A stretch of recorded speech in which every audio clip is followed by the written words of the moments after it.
I'm looking back at the albums I heard growing up, but not the obvious ones like 2112 or Revolver, just the deeper cuts.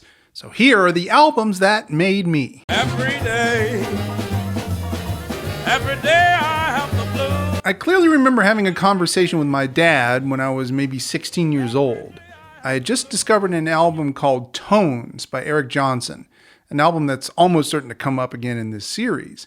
At that point, I'd been learning guitar for about 4 years, and I was having a hard time wrapping my head around how to play some of the things I was hearing from Eric Johnson. Dad told me a story about seeing 10 Years After opening for B.B. King.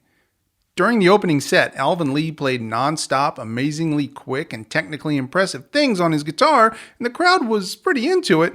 But when B.B. King took the stage, one note from Lucille had a bigger impact on the audience than the sum total of all the hundreds of notes that Alvin Lee had played earlier. And even at 16, I felt that.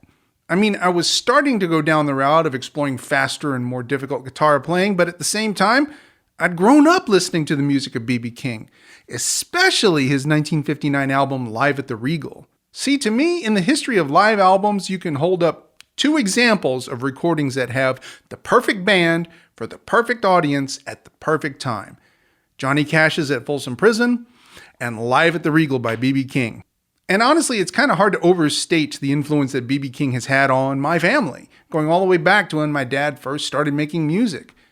The Almond Joys even covered and recorded a 3-song medley from the Live at the Regal album.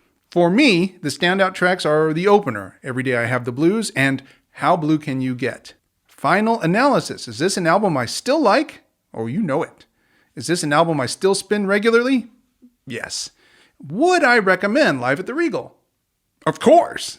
I've been downhearted, baby.